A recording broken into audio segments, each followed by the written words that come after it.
Pena. Talvez a alegria deste sobrenome explique o seu prazer em escrever formas e desenhar sonhos. Escrever é colocar no papel um traço que voe para além das páginas. Foi fazendo papagaios com o pai que ele aprendeu que poderia traçar sonhos, fazer poesia concreta com concreto.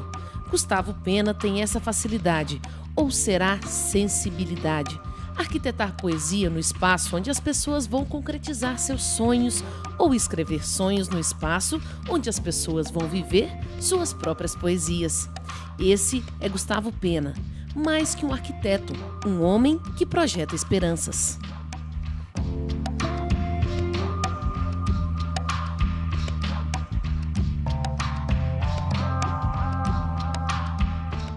Foi materializando sonhos que Gustavo Pena se tornou um dos arquitetos mais renomados do Brasil, responsável por grandes obras, como a Academia Mineira de Letras, o Memorial da Imigração Japonesa em Belo Horizonte, a Escola Guinhar, o Expo Minas, o Parque Ecológico da Pampulha, entre diversos outros trabalhos. Seu mais novo projeto é a modernização do Mineirão para a Copa de 2014.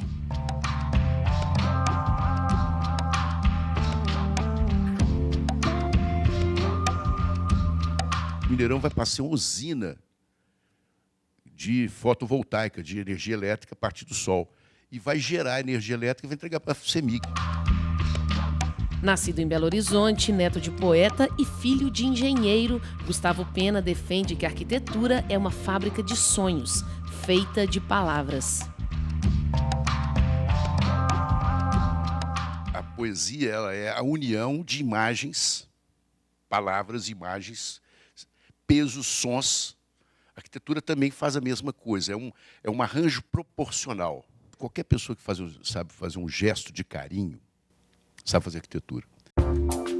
E é para entrar neste mundo de sonhos, poesias, traços e palavras que esta edição do Sempre um Papo recebe o arquiteto Gustavo Pena.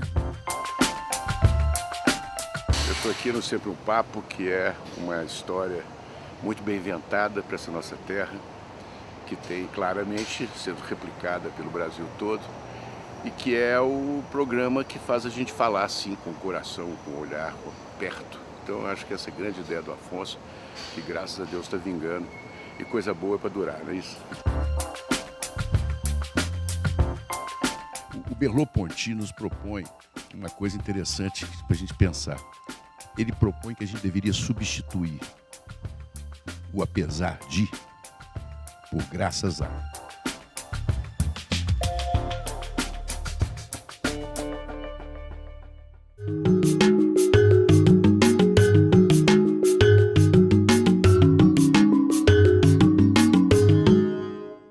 É uma alegria ter você no Sempre um Papo, um prazer. Há muitos anos que eu gostaria de realizar esse sonho. Muito obrigado pela presença.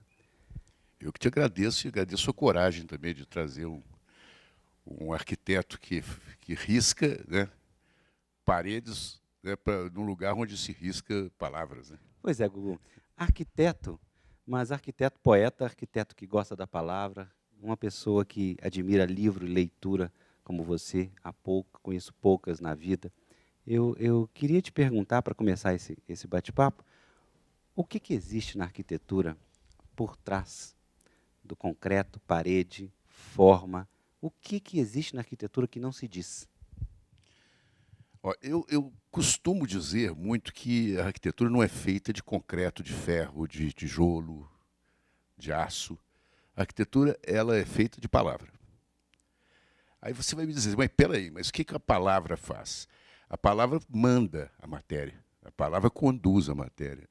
A palavra é que inspira o gesto arquitetônico. Por exemplo, se eu falar leveza, a gente imagina toneladas de concreto se levantando para deixar vazar por baixo. Se você disser acolhimento, o concreto e o edifício se curva num côncavo para acolher as pessoas. Quem que mandou o edifício fazer isso? Foi a palavra. Quer dizer, quando eu imaginei acolhimento, quando eu imaginei aconchego, eu imaginei uma coisa curva. A palavra me gerou uma espacialidade. Mas eu acho que a palavra tem uma força maior ainda, porque a encomenda seja ela de uma pessoa, o cliente uma pessoa, um casal, uma família, uma instituição ou uma cidade, a encomenda para o arquiteto ela vem através das palavras, e você tem que saber ouvi-las e interpretá-las. A interpretação da palavra é o grande, vamos dizer, é o que transcende o significado direto, unívoco, mais óbvio, mais imediato da palavra. É como a psicanálise propõe. Quando você fala uma palavra, você ouve, mas você vê os vários significados que estão por dentro do contexto em que ela foi dita. Então, que se a encomenda vem através das palavras, quer dizer, eu tenho que saber ouvi-las e interpretá-las, eu acho que está mostrado aí como é que a arquitetura tem que ser, o ferramental do arquiteto tem que saber ser o interpretador dessa palavra, do que ela diz, de como ela foi formulada. E como é que esse sonho que se materializa através da palavra, que uma pessoa te encomenda um projeto concreto, vamos lá, que é concreto de qualquer forma, Ele vai acabar concreto. Pois é, você vai acabar concreto. Como é que no final... O poema também acaba naquela estrutura dele, mas todo o processo de invenção do poema foi através de uma cintilação de pensamento. Eu diria que é isso. Entra um pensamento que encontra com outro e eles vão formando uma poesia. Pois é, agora nós já estamos falando de poesia. A arquitetura é poesia. A inspiração, o devaneio e o sonho advêm de uma conjunção de coisas, tempos, experiências e imprevistos que surgem das suas andanças, pela literatura e pelo cosmo da cidade, do seu cotidiano e da paisagem e força dos lugares. Como artista que observa detalhes, rende força às ambiguidades, transições e intencionalidades, deixando sua sensibilidade fluir nas gradações e no movimento das formas, cores e luzes. Não se psicanaliza poesia nem arquitetura. Por isso que a poética é muito mais forte do que a psicanálise para poder lidar com as questões da arquitetura. Porque a poesia ela é a união de imagens, palavras, imagens, pesos, sons. A arquitetura também faz a mesma coisa, é um arranjo proporcional. A proporção é muito diferente da modularidade. A modularidade é a colocação das palavras no lugar certo. A proporção é a colocação de determinadas palavras dentro de uma certa ordem. Dentro de certos pesos. Elas têm peso e elas vão formando um fio condutor entre uma ideia até o final da ideia. Quer dizer, a ideia de arquitetura que se completa quando o discurso poético está completo. E você materializa os sonhos da pessoa através do projeto, utilizando qual canal? É engraçado, é o seguinte, porque a primeira parte do meu contato com o cliente, aí o cliente, no sentido mais amplo, a primeira parte é uma profunda humildade. Eu quero entender. Eu quero empaticamente me transportar para o universo dele. O universo dele tem grandes valores, porque um valor importante é que ele vê o mundo de uma forma diferente da minha. Então, esse é o principal valor. E esse valor que ele vê aumenta, enriquece a minha abordagem da própria vivência. Eu acho que eu aprendi muito através das experiências com os meus clientes. Eu acho que elas me ensinaram muito a questão da vida, até me posicionar no meu dia a dia.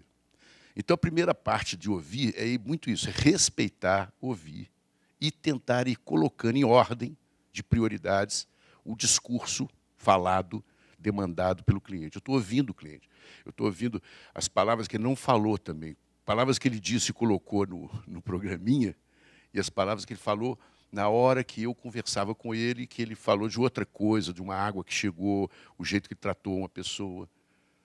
Isso forma um universo, eu começo a imaginar como se fosse uma coisa um pouco enevoada. Eu não consegui ver a forma ainda, mas eu já sei que é grande, que é largo, que é azul. Eu já sei. Coisas que vão se aproximando, vão ficando detalhadas até o momento em que eu identifico perfeitamente. É quando eu vejo o projeto pronto, acabado. Agora, essa aproximação de imagens é dada por ele é o fio condutor do enredo todo. Mas, Gustavo, quando a poesia não combina? Porque é tudo interpretação, né? Cada ser humano é um universo. E a poesia que você pensou para aquele ser humano, na forma de estética, né? Na forma estética, não combina com a pessoa. Como é que acontece isso? É difícil não coincidir, porque a primeira coisa que eu faço, ao final da conversa nossa, é tentar fazer um resumo daquilo. Como eu vi. Eu não desenhei nada ainda, mas eu intuí. Alguma coisa de intuição, eu acho importante que aquilo tenha despertado em mim uma visão intuitiva do processo. Então, eu já começo a trabalhar um pouco dentro de um campo de probabilidade. O homem é a medida da cidade. Richard Sennett acrescenta outra coisa importante também. Ele mostra a relação carne e pedra. Como é que as atitudes das pessoas geraram edifícios? Como é que a democracia gerou um tipo de urbanismo ou de arquitetura? Como é que todos os sentimentos e as relações das pessoas, na verdade, foram a centelha que fez isso acontecer, fez a criatividade eclodir? E quando nós percorremos as cidades no mundo inteiro, dos astecas, dos egípcios, dos romanos, tomamos conhecimento da vida deles através da arquitetura que criaram. São Carlos, nós fomos participando de um concurso que é de um laboratório. É um laboratório de ensaios não destrutivos, ensaios de materiais, de caracterização de materiais e desenvolvimento de novos materiais. Quer dizer, uma coisa absolutamente fantástica nos dias de hoje, que nós estamos passando por uma ampla revisão de métodos e processos, nós estamos praticamente retrofitando o mundo. São Carlos, se você não sabe, São Carlos é a capital brasileira da pesquisa. É o maior índice de pesquisadores, mestres e doutores por per capita do Brasil. E ela tende agora a ultrapassar realmente muito mais essa marca.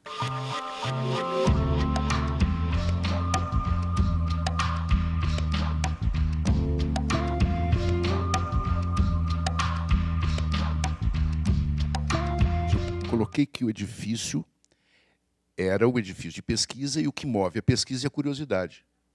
E a curiosidade é a pergunta, é a interrogação. Então eu achei que o prédio podia ser a casa da pergunta, onde mora a pergunta. Então, o que é o oco vazio daquele edifício? A pergunta. Ela é que ocupa o côncavo, o conteúdo do prédio. Então, eu coloquei o prédio com cabeça. Falei, olha, esse processamento da questão é uma pergunta, a pergunta acontece na cabeça, eu vou fazer um prédio com cabeça. Então, repara que a cabeça nasce de uma análise absolutamente filosófica da função do prédio, que é uma função de perguntar. E a pergunta, então, essa cabeça, se é uma cabeça, essa cabeça, então, tem que ter uma direção, ela tem um olhar. Para onde ela olha? Eu coloquei ela olhando para o norte, não é? Porque o norte, onde está o norte? O norte é o nosso zênite, é onde está a luz do sol aos meio-dias, seja no inverno ou no verão, o sol está para o norte. Se ele está no norte, o norte é a metáfora do conhecimento, está voltada para o conhecimento, que é o sol. Ali ficaram as placas fotovoltaicas, ficaram os aquecedores solares, ficaram as antenas do satélite. Mas também ficou um vazio que tinha que ser ocupado por alguma coisa. O que ocupa o vazio da cabeça? É o pensamento. Eu criei uma sala chamada Penseiro. E, ao mesmo tempo que eu pensei para aquelas pessoas todas, os pesquisadores, pensei, se eu estou trabalhando nesse sentido, às vezes eu estou tão empolgado com essa ideia que vai ser aí o meu fim. Eles não vão conseguir interpretar isso. Pois foi exatamente o contrário. Hoje foi realmente o que foi o diferencial entre os projetos que foram apresentados, foi exatamente conseguir tirar do pesquisador aquilo que mais anima, que é o processo de interrogação permanente contínua, é o processo de pergunta. Sempre que se termina com uma resposta, surge uma outra pergunta.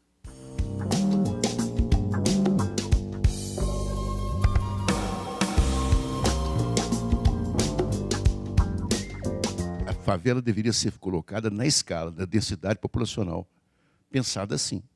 Assentamento de mão de obra, densidades populacionais humanas, dignas, sistema viário alternativo, completamente alternativo. Você não pode criar a mesma avenida que passa na cidade dentro da favela. Criar ali uma coisa e manter daquele jeito, porque elas estão normalmente, as nossas aqui, ocupam zonas de recarga de aquífero, quer dizer, topos de montanha, que deveriam ser totalmente permeáveis.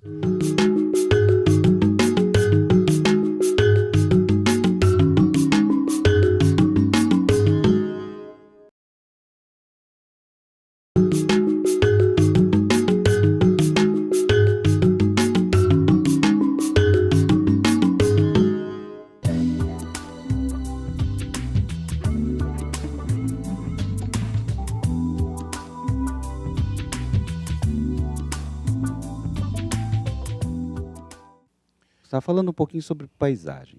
As cidades brasileiras estão cada vez mais se tornando um contraste entre paisagem de cidade e paisagem de natureza, paisagem de campo. Como é que você imagina essa conciliação, se é que existe, para você, na sua visão de mundo de arquitetura? Bom, a cidade é a mais complexa invenção do homem. Não existe nada que foi inventado pelo homem mais complexo que a cidade. Porque desde que ela é fundada, ela nunca mais para. Funciona de manhã, de tarde, de noite, funcionam os hospitais, as ruas, o transporte, né, os cinemas, as ruas, as avenidas, os ônibus, o transporte coletivo, os carros, os ladrões, as prostitutas, tudo funciona. A cidade funciona o tempo todo, não é? Então, essa questão de como administrar a cidade com a questão dos novos tempos, do clima, alterações climáticas, as alterações da energia, como é que nós vamos ter água para abastecer essas cidades, principalmente as grandes cidades? Eu acho que até vale uma reformulação da pergunta, né? Se a cidade tem futuro, né? Porque não só a verticalização, como o fato de que hoje quase 80% da população brasileira vive em cidades, né? Reformulando aquela minha pergunta anterior. Tem solução, tem futuro? Eu acho que tem sim, sempre tem solução. Eu acho que seria uma... Eu fico, toda vez que falo assim, tem solução, eu lembro de 1897, o chefe do serviço de marca e patente da Inglaterra pediu demissão porque não tinha mais nada para ser inventado no mundo. Você tem software que você interfere, você coloca uma variável e vê como é que vai acontecer na cidade como um todo. Quais são os modelos de circulação urbana?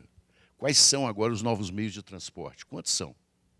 Quantos nós pudemos inventar? Quer dizer, já existem vários. Mas e os que nós ainda não inventamos? A cidade vai viver o quê? Eu sei que uma coisa a cidade vai perdendo, que é essa coisa de ser espaço para as indústrias, para a produção. A cidade hoje é uma cidade de vivência, de convivência. Nós vamos trabalhar nas cidades para que nós tenhamos acesso à cultura, acesso aos outros, à convivência, né? Ter fruição da natureza. Mas você não está viajando demais nessa história, Gustavo? Porque hoje é o contrário, né? O que a gente vê é o contrário. O que é necessário para chegar nisso? É esse que é o ponto que eu sei. A cidade ser um espaço de verdade de convivência. Você vê o seguinte, São Carlos, por exemplo, é um caso desse. Né? São Carlos é uma cidadezinha que estava lá, já é capital da pesquisa no Brasil. Não tem nenhuma industrialização feroz, feérica. Quer dizer, as cidades podem ter as indústrias em grandes polos que têm um outro sistema de relacionamento com as cidades onde se dorme. Então, as coisas podem ser feitas com um pouco mais... A distância em que você trabalha, por exemplo, você tem o seu computador, o seu laptop, você trabalha em qualquer lugar, você escreve em qualquer lugar.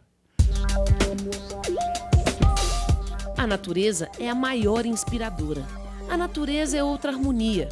Quando eu vejo esse sistema viário pouco adaptado, cortando, machucando a natureza, vejo que aquilo não para ali. Toda vez que você faz um projeto enfrentando a topografia, como se ela já dissesse previamente o que se deveria fazer, acaba se gerando um bairro onde não nos encontramos bem, onde as casas não são bem implantadas, onde a saída é dificultada, onde nos perdemos facilmente. Dessa maneira, estabelece-se o caos. Então, eu acho que, no meu modo de pensar, o que nós temos de fazer é retrofitar nossas cidades todas em questão de energia. Os prédios mudam as suas caras, as ruas mudam seu perfil, passam a ser ruas para você poder caminhar, ruas que tenham mais arborização. Você vai criar outros sistemas que não sejam esses ônibus infernais no meio da cidade que poluem tudo.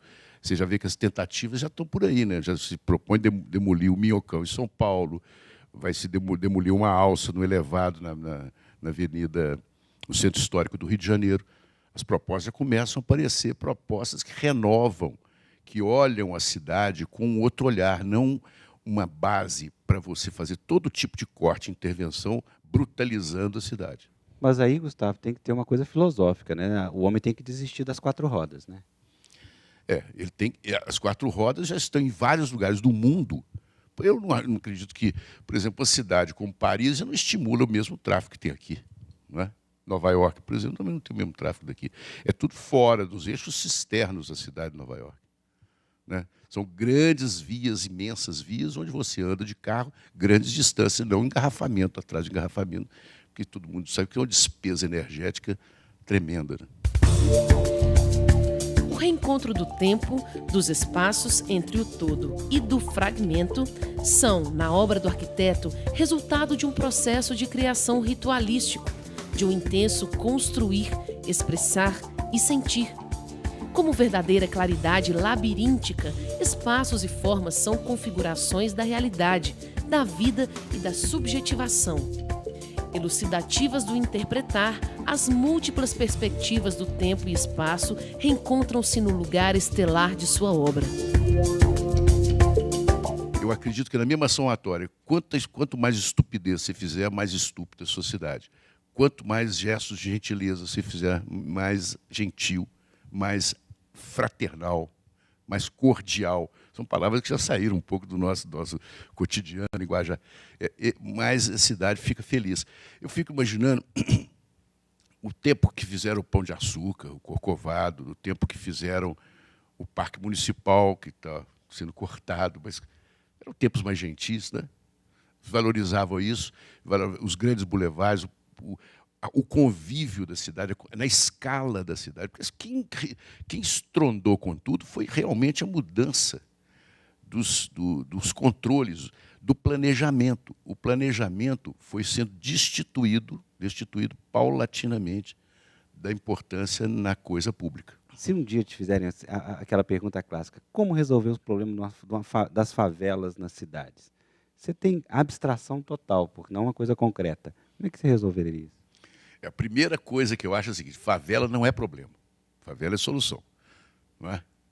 Quer dizer, se a favela está ali de uma forma absurda, gerando 1000 problemas de convivência com a cidade e tal, não é pelo que fez ela surgir, que é a mão de obra próxima.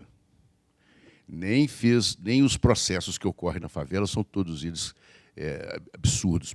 A maioria dos processos são extremamente benéficos e geram paradigma para outras intervenções, podem ser replicados em situações completamente distintas, né?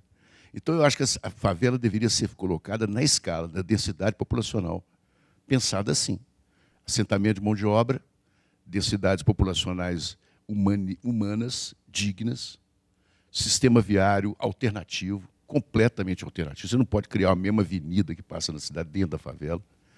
Criar ali uma coisa e manter daquele jeito, porque elas estão normalmente, as nossas aqui, ocupam zonas de recarga de aquífero, quer dizer, topos de montanha, que deveriam ser totalmente permeáveis. Elas vão impermeabilizando. Então, o que elas fazem? Elas impermeabilizam as cabeceiras dos córregos e aumentam a vazão nos córregos, assoreiam, porque a cobertura vegetal foi sendo suprimida. Então, gera uma série de coisas desagradáveis. Mas uma coisa ninguém pode retirar da favela, que é o fato dela se ter uma certa quebra dos paradigmas, né? Ela muda as escalas. No Rio de Janeiro isso é muito claro, né? Se não fosse as favelas, como é que haveria samba? Como é que aquilo não tinha samba, né? Não tinha samba. Por isso que é isso que o Merleau-Ponty nos propõe, uma coisa interessante para a gente pensar, é que ele propõe que a gente deveria substituir o apesar de por graças a. Se você disser que o Rio conseguiu fazer o samba apesar da favela, é claro que não é graças à favela, né? Agora, há tempos atrás, eu fiz um projeto para a cidade de Montes Claros, e era o Centro de Convivência com a Seca. O Centro de Convivência com a Seca também é um discurso poético, né, que vai chegar a uma série de conclusões. Mas ele parte disso.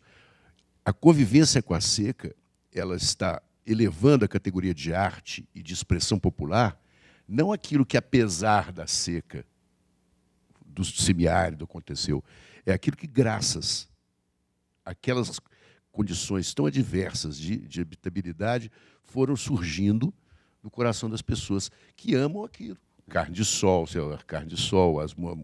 o piqui, não é? As músicas, as rendas, a convivência, o jeito de falar do Norte de Minas.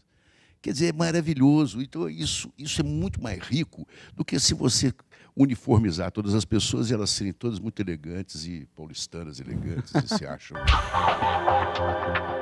Acho importantíssima a poética. As palavras ajudam-me a cadenciar os pensamentos e palavras fazem poesia. Então, as palavras fazem arquitetura. E a arquitetura feita de palavras que se ordenam de determinada maneira mostram que pensamentos também foram ordenados. Mostram-me ou afirmam-me que houve ordenação de pensamentos. Você vê se a palavra me faz esse tipo de viagem, me permite essa sofisticação, não é? Eu acho que ela me dá todo o campo para poder projetar. E para entender, interpretar o outro, seja ele quem for, porque o outro aí, no caso, não é só o erudito, o cara que é o cara mais simples. Às vezes é uma comunidade.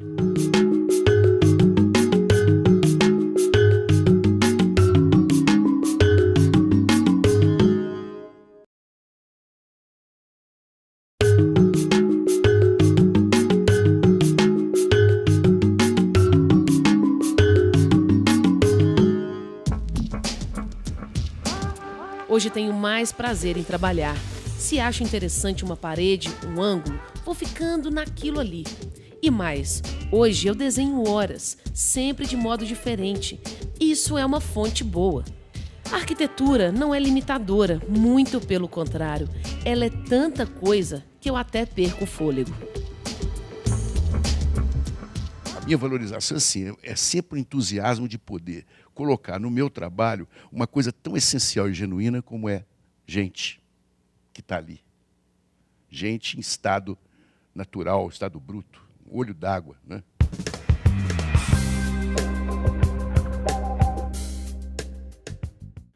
Gustavo, o que a leitura e o livro trouxe para a sua arquitetura?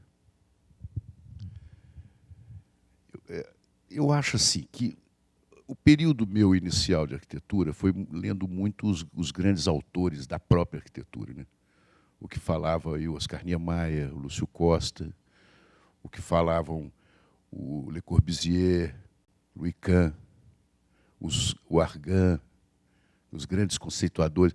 Mas, paulatinamente, eu fui notando que me interessava um pouco de filosofia. Então, eu caí mais na filosofia de Merleau-Ponty, li um pouco de Heidegger, e conversar sobre isso com as figuras.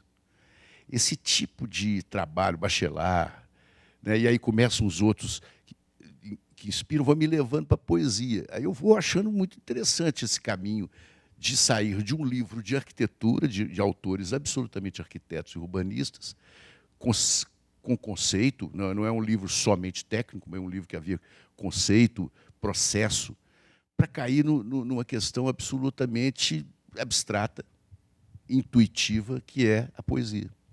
Então, eu me divirto com poesia também, eu tento escrever os meus projetos, não só desenhá-los, mas também escrevê-los. Você gosta de desenhar também, né, Gustavo? Você tem muita... Adoro desenhar, como que... eu gosto disso, saber? Eu sou pena, né? Pena podia estar sofrendo. Eu uso a minha para voar e desenhar, então eu escolhi. Cada um com escolhe. dois N, Com então, dois N, eu sou um Gustavo grande, se eu tivesse uma pena pequena, eu não tinha sustentação no ar. Então, aerodinamicamente, eu ganhei esse N a mais para conseguir um pouco mais de sustentação no voo. Sim. E até que ponto você faz uma comparação entre o seu trabalho e a poesia pura? Como é que funciona essa coisa no seu trabalho? É interessante porque ela me faz descobrir umas coisas assim.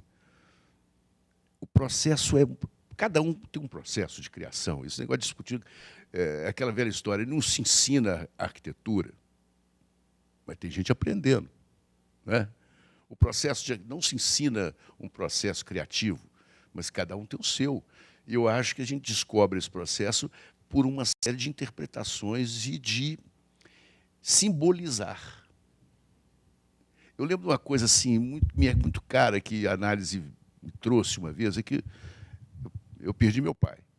Meu pai perdi, não, separou-se da minha mãe, sumiu. Meu pai, eu adorava meu pai, porque ele era uma figura absolutamente fascinante. Meu pai me ensinou a fazer papagaio, carrinho de rolimã, essas coisas todas que menino ama, né? Soltava foguete em festa de São João.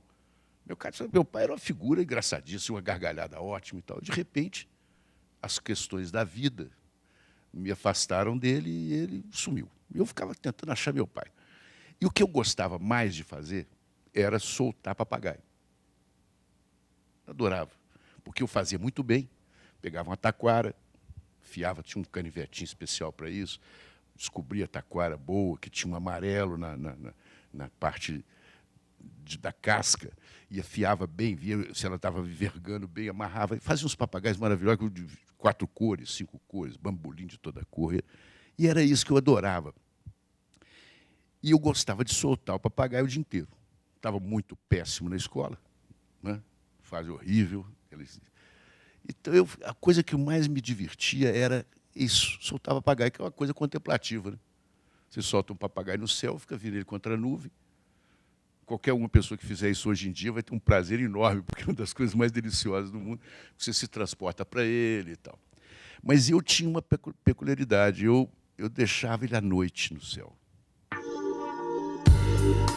Gosto de lembrar de que a primeira coisa que o primeiro homem fez quando se viu só e nu no planeta Terra foi a arquitetura. É claro que ele não dançou, não cantou, não desenhou, não fez engenhos, curas ou leis, e nem de pronto procurou roupa ou alimento.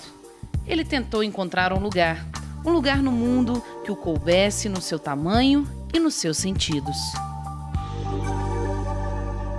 Você vê se a palavra me faz esse tipo de viagem, me permite essa sofisticação, né? Eu acho que ela me dá todo o campo para poder projetar. E para entender, interpretar o outro, seja ele quem for, porque o outro aí, no caso, não é só o erudito, o cara que é o cara mais simples. Às vezes é uma comunidade.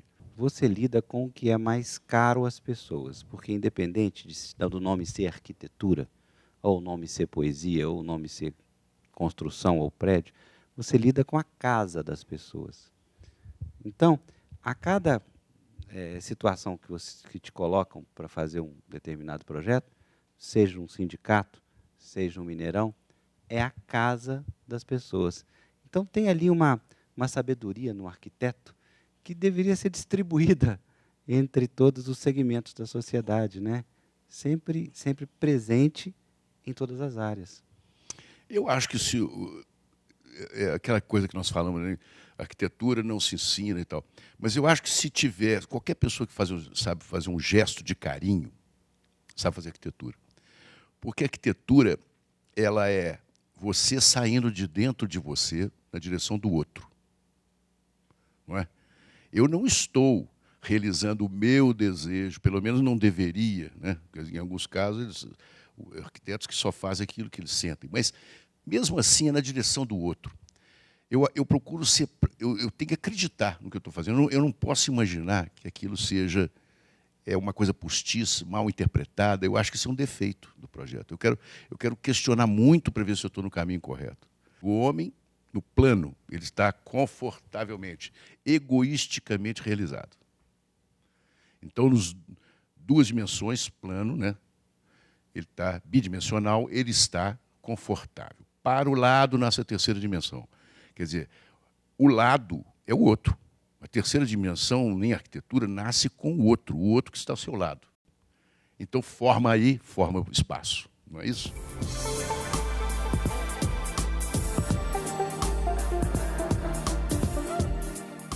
E por que o outro está do lado? Porque se ele estiver para baixo, ele é Plutão e Proserpina, entendeu? É o diabo. E se for para cima, nasce as estrelas, divino demais. O nosso design, que o Criador fez, não permite que você dialogue com nada que está muito abaixo, porque você não tem curso no seu pescoço, nem para girar assim, nem girar assim. Então, a nossa convivência do homem foi feita para a gente trabalhar nesse lado. Não é? Quer dizer, ninguém é maior nem menor que nós.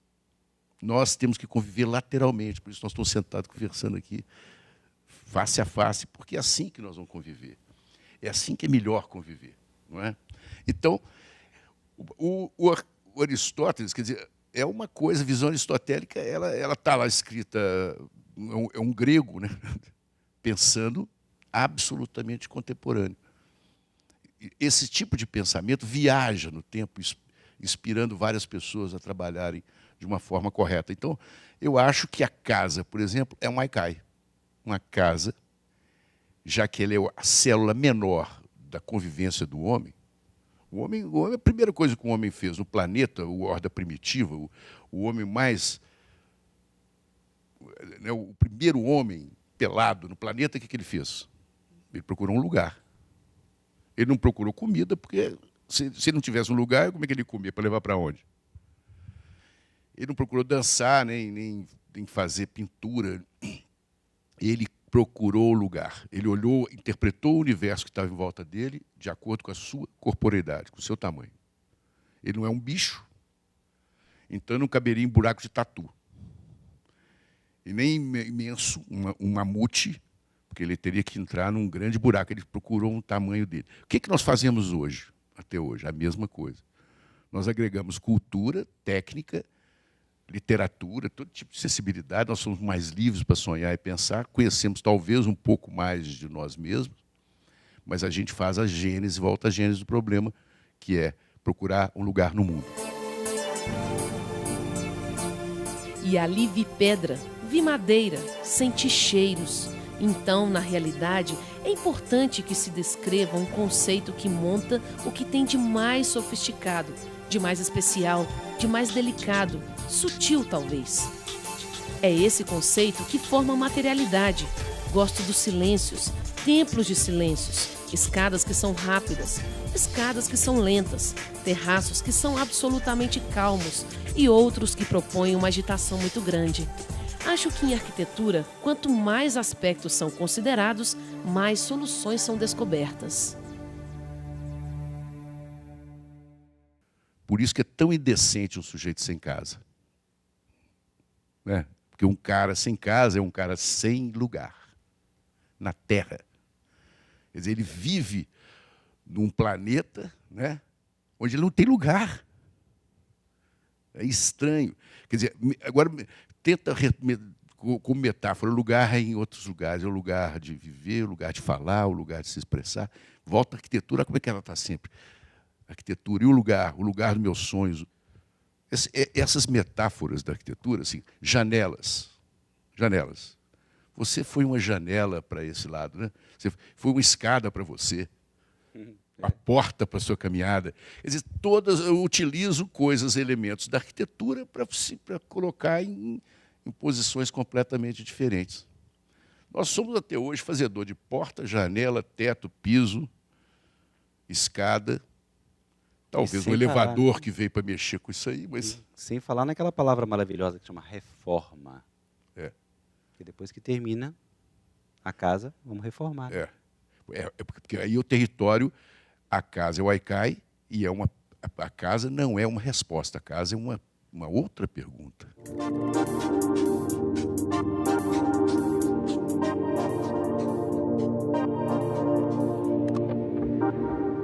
Se uma casa está bem sentada no terreno, os dois estão se amando. Então, eu estou estabelecendo uma relação de amor que perdurará por muito tempo. E, em contrapartida, se eu fizer um prédio que está ali desconfortável, num terreno que também está acolhendo com desconforto, aquilo é a materialização da estupidez, da falta de sensibilidade, que vai perdurar também por anos. O Mineirão vai passar uma usina de fotovoltaica, de energia elétrica a partir do sol. E vai gerar energia elétrica e vai entregar para a CEMIG.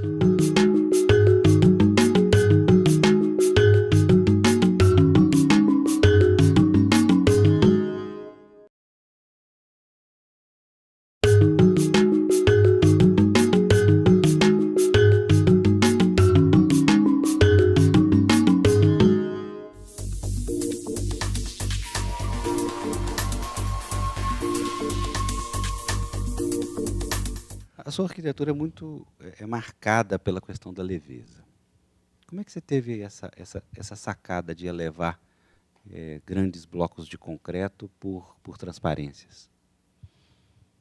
Interessante é o seguinte, é porque eu gostaria que, também baseando um pouco em física, né, mas eu gostaria que as minhas casas flutuassem no ar pela força do chão.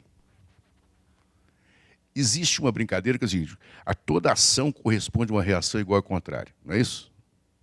Então, se eu comprimo o chão, uma força do chão parte ao contrário. Quando a casa está muito bem assentada no solo, eu também posso imaginar que ela está no momento mais leve dela, porque a maior força faz ela sair do chão. Então, eu acho interessante, porque os arquitetos brasileiros, nós vivemos numa cidade aqui, Belo Horizonte, uma cidade de topografia muito acidentada. Então, existe a casa que tem um plano ideal e existe todo aquele casamento entre o plano e o terreno real, que é todo acidentado. É como se fosse um acréscimo, que poderia, aos olhos dos outros, ser um estorvo, um ruído na informação. Para mim, aquilo constitui a arquitetura. Aquilo é constitutivo da arquitetura. Aquilo diz qual a relação que aquela casa está tendo com o chão onde ela está implantada. Qual a qualidade da relação. A qualidade da relação é a melhor que eu puder descobrir. Tudo na vida é relação. Qual a relação melhor? É o amor, não é não? É a amizade.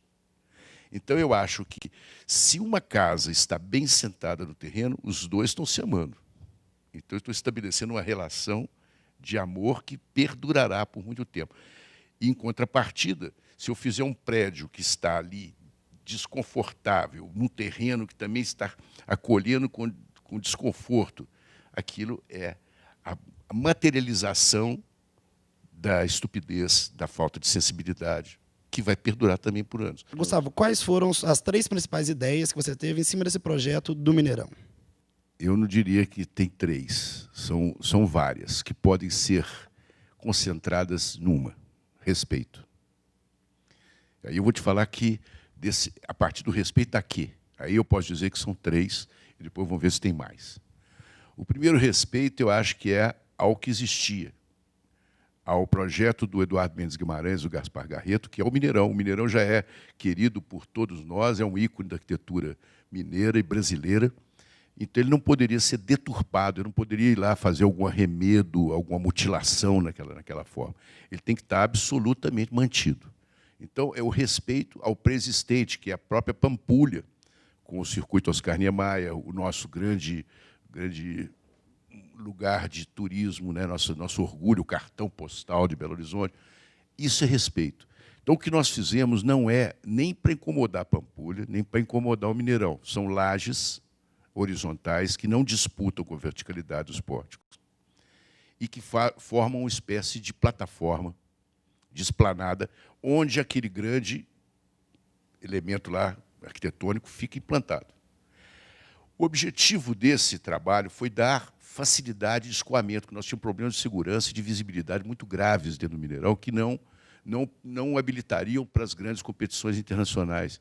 E as questões também de shows, que nós temos que ver que o Mineirão, só com futebol, não se sustenta.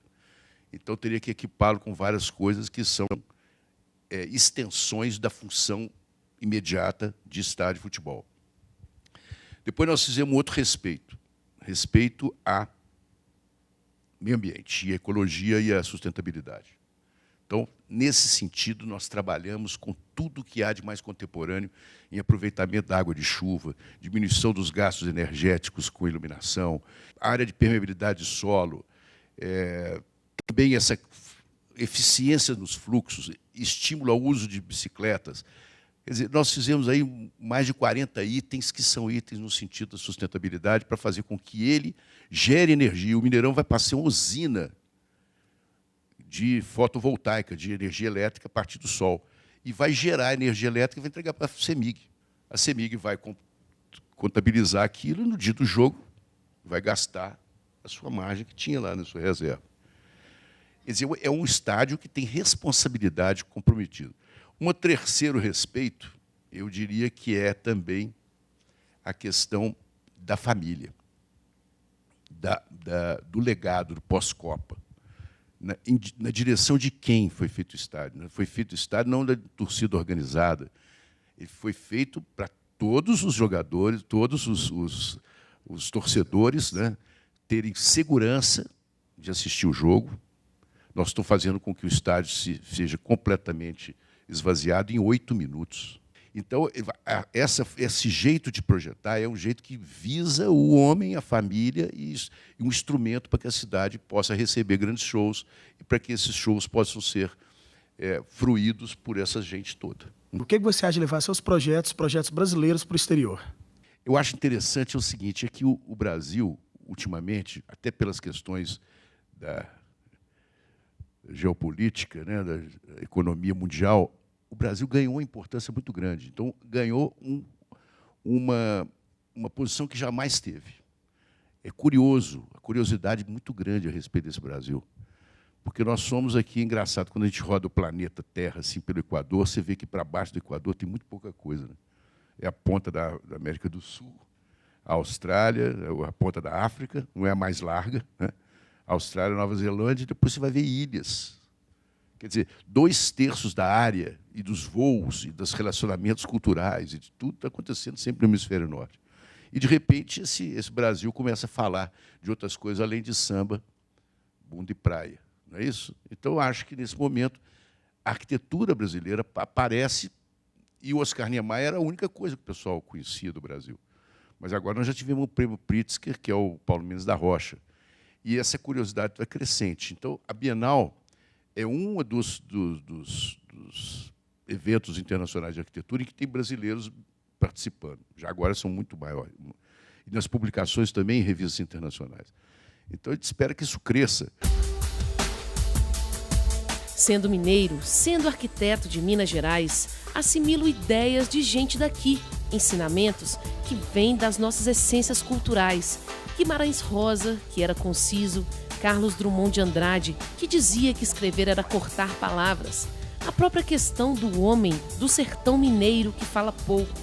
Já que mineiro fala pouco, eu também gostaria de falar pouco em arquitetura, dizer muito com poucas formas. Eu li um tempo atrás sobre um monumento, uma matéria sobre um monumento à liberdade de imprensa, e eu nunca mais ouvi falar. Você poderia me dizer um pouco mais sobre isso? Isso aí é um grande mistério, porque o Monumento à Liberdade de Imprensa já temos aí 15 anos. Eu sou meio gago para número, posso estar errando, eu acho que não sei se chega a 15, mas 15 anos de que esse monumento foi feito para o eixo monumental de Brasília. Tem espaço já alugado? Tem espaço, tem tudo. A FENAGE, a Federação Nacional de Jornalistas, me convidou para fazer o monumento. O monumento era, depois dos anos de ditadura, seria um elemento tridimensionalizando a liberdade. Não é?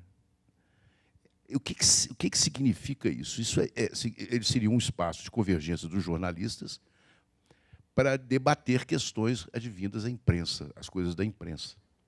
Então, já temos fundação pronta, já temos uma parede de concreto pronta, já temos o projeto aprovado em todos os níveis, em todas as instâncias, já temos compromissos de vários políticos importantíssimos, insuspeitos, e, no entanto, o projeto não aparece. Mas você chegou a fazer o projeto? Ele está pronto? O projeto está pronto, calculado. E o que seria? O que é esse projeto? Ele é um monumento, seguinte, ele tem uma parte subterrânea, que são estúdios de televisão. São espaços onde eventos como esse aqui podem ocorrer.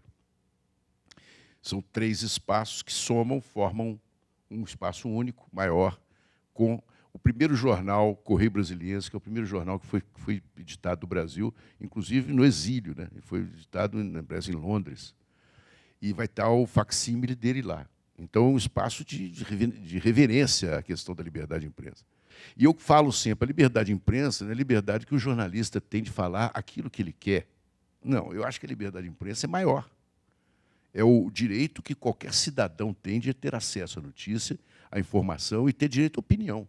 A notícia tem que ser verdadeira, né? Então, esse grande contato com o chão da coisa é o contato com a verdade, com o fato que aconteceu. E uma outra área, que é uma lança que parte desse negócio, dessa base, é exatamente a interpretação e a opinião. Então, esses dois tempos, isso, quer dizer, eu penso e desenho. Ou eu não sei se desenho e penso, ou se faço as duas coisas ao mesmo tempo, mas o final é que uma coisa diz da outra, né? E eu acho que há uma outra terceira pessoa, quinta ou 20ª pessoa passar por ali e não vai ver nada disso que eu estou falando, mas ele vai ver uma forma cristalina de vidro, quebrável, que aponta para o céu, que propõe um gesto para o alto. Então, ele vai ver um festejo. E, nesse sentido, então, cumpriu também o objetivo dele. Então, pergunta assim, e as mulheres belas? Quem são as coisas belas? São as coisas bonitas? A Anna Louise Huxtable falou uma coisa bonita, que era crítica do New York Times, ela falou assim, estou cansada de ver prédios bonitos de péssima arquitetura.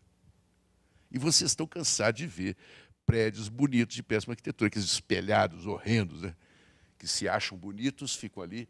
Fora o número de passarinho que mata, né? Não, o prédio espelhado devia ser proibido pelo Ministério da Saúde. Eu acho que era porque é o seguinte, ele tem 3 defeitos, para mim, fantásticos. O primeiro é por ele ser espelho, ele reflete um prédio horroroso nele mesmo. Então, são duplamente feios. O prédio que está dentro dele é feio.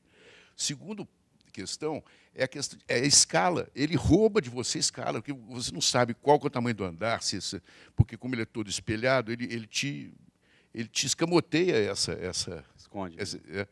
E tem uma outra questão também, que é essa coisa do ser o espelho que pega um sol que está lá no norte e joga ele numa fachada sul, não é? Ele rebate, ele está rebatendo o sol do norte, jogando uma fachada que jamais receberia sol.